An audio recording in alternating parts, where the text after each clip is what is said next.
मतलब वो जो शंकराचार्य जी थे उनका बचपन और क्यों, मतलब क्यों उनका जन्म हुआ, किस निमित्त उनका जन्म हुआ, क्या हुआ। जैसे हम हनुमान जी के बारे में जानते हैं, राम जी के बारे में जानते हैं। और हनुमान जी और राम जी जो 9 लाख वर्ष पहले आए, ठीक है। शंकराचार्य जी अभी अभी 3000 वर्ष पहले आए। तो क्या उनके बारे में आपको उनकी वो इतनी अभी, और स्वामी दयानंद सरस्वती जी को तो 200 ही साल हो रहे हैं, उनको ज़्यादा साल हुए भी नहीं है। तो हमको अपने महापुरुषों का इतिहास पता ही नहीं चला। ये तो तुलसीदास जी संत हुए, उन्होंने रामचरितमानस लिख दिया, और हमारे ऋषि मुनियों ने वेद शास्त्रों का लिख दिया, तो वो सुरक्षित रहे। तो उस कारण हमको जानकारी मिली। और आने वाले समय में अगर हमारे बच्चों ने नहीं पढ़े तो वो शायद फिर रामचरितमानस क्या है वो भी नहीं जानेंगे 2-4 पीढ़ी के बाद, है ना। जैसे आप शंकराचार्य जी के बारे में नहीं जान रहे। तो शंकराचार्य जी जो है केरल में एक ब्राह्मण दंपति के घर में जिनका जन्म हुआ, शंकराचार्य जी का, है ना। तो ब्राह्मण दंपति जो थे भगवान शिव के परम भक्त थे। तो भगवान शिव के परम भक्त थे। तो उनकी संतान नहीं थी, तो उन्होंने भगवान से प्रार्थना की, खूब भगवान की तपस्या करी कि हमें संतान सुख मिले। तो भगवान शंकर जी ने उनसे कहा कि आपको बहुत तेजस्वी संतान चाहिए, जिसकी उम्र कम हो, या आपको साधारण इंसान चाहिए जो लंबा जीवन जिए, संतान चाहिए। तो उन्होंने कहा मुझे तेजस्वी संतान चाहिए। तो उनके घर में एक बालक का जन्म हुआ। उस शंकर के आशीर्वाद से उनका जन्म था, उनका नाम शंकर रख दिया। शंकर रख दिया। शंकर बचपन से ही बहुत मेधावी थे, बहुत प्रज्ञावान थे। तो लेकिन जो उनके पिता थे, उनके पिता का नाम शिव गुरु था। तो शिव गुरु जो है जल्दी ही स्वर्ग सिधार गए। शंकराचार्य 6-7 साल की थी तब। और उनकी माता जी जो है शंकराचार्य शंकर का ही सहारा लेके जीवन जी रही थी। तो एक दिन शंकराचार्य के अंदर सन्यास की इच्छा जन्म से थी। तो एक दिन वो तालाब में, मतलब पता है ना केरल तो आपको पता ही है, मतलब वहाँ समुद्र के किनारे है।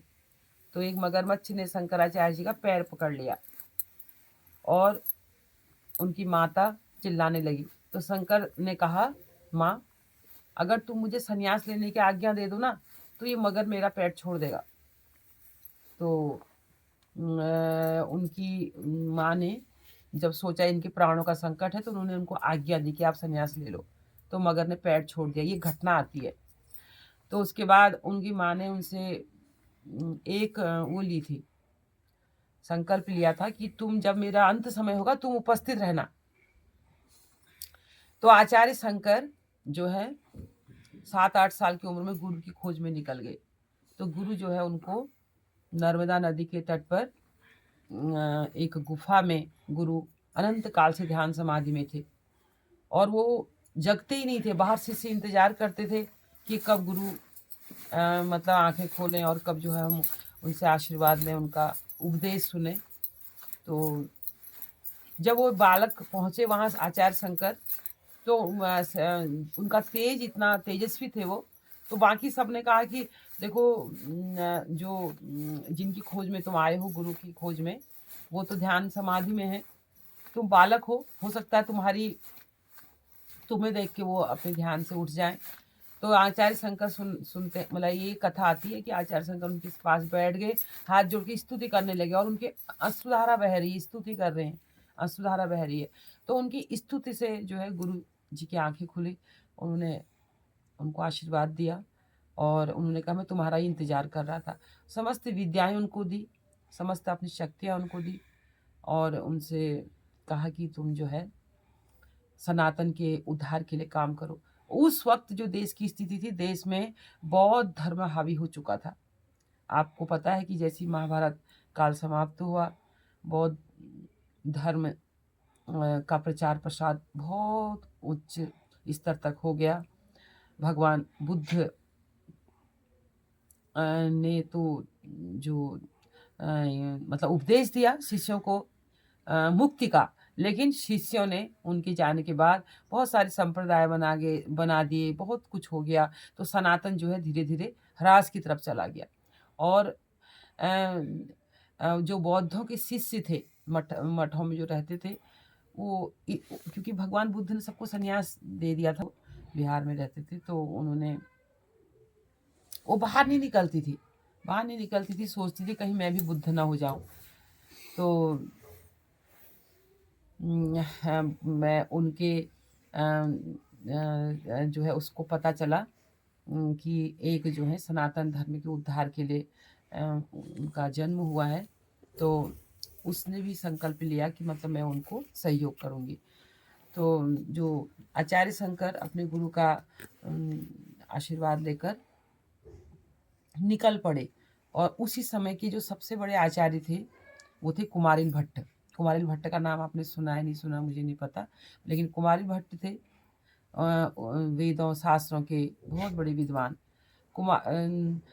तो जो कुमारिल भट्ट थे उन्होंने क्या करा कि उनको वेद उपनिषदों का तो पूरा ज्ञान था। वो बौद्ध धर्म के अनुयायियों के पास रहे, 4-6 महीने, साल 2 साल रहे।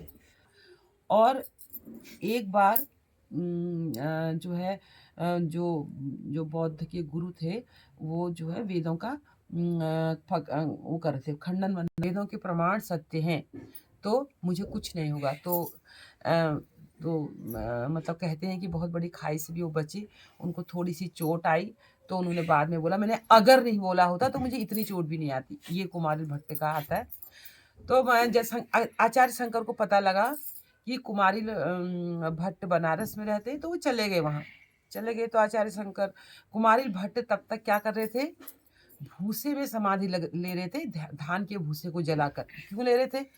क्योंकि कुमारिल भट्ट को पता था कि जिनसे हम ज्ञान लेते हैं उनका उनके लिए कुछ नहीं बोलना चाहिए। अब उन्होंने सारी जगह बौद्ध का खंडन मंडन किया बाद इस क्षेत्र में तो स्थापित किया। तो फिर उसके बाद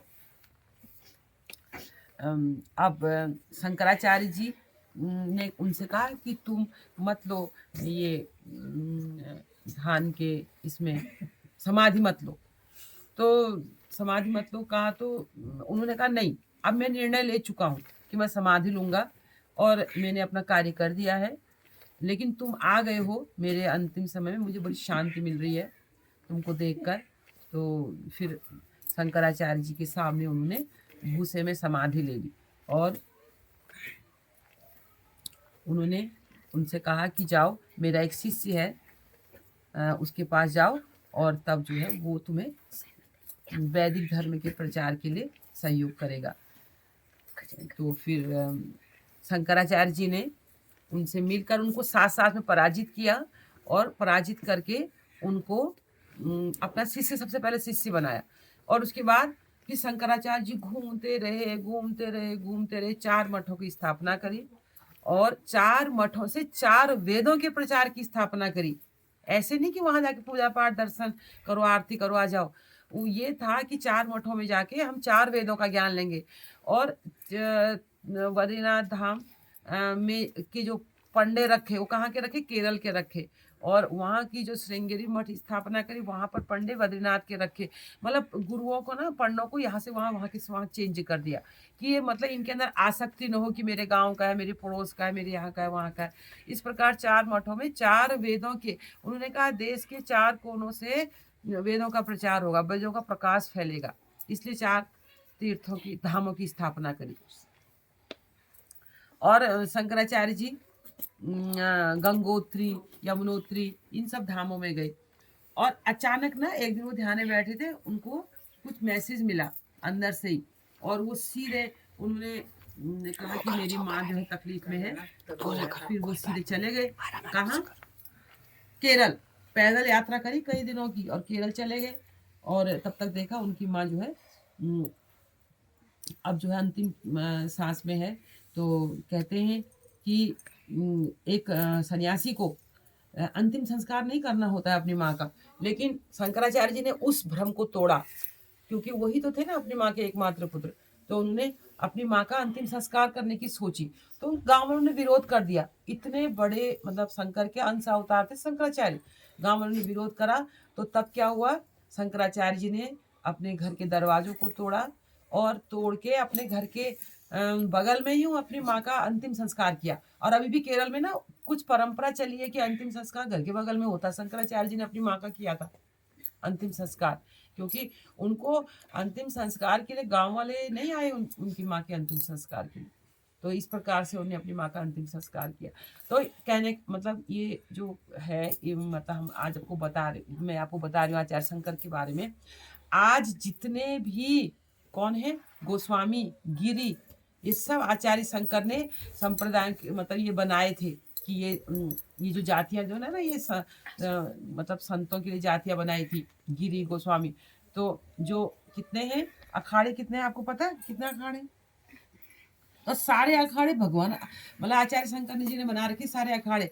आप कुंभ में जाते हो, कुंभ में सबसे पहले शाही स्नान होता है ना, अखाड़े वाले करते हैं ना। निरंजनी अखाड़ा और कौन कौन से अखाड़े, बहुत सारे अखाड़े, मुझे तो नाम याद नहीं पर बहुत अखाड़े हैं। तो वह अखाड़े जो है आचार्य शंकर ने स्थापित किए धर्म के प्रचार के लिए। और आपको पता है ये जितने भी अखाड़े वाले जितने भी हमारे देश में, ये सब आचार्य शंकर के द्वारा स्थापित है।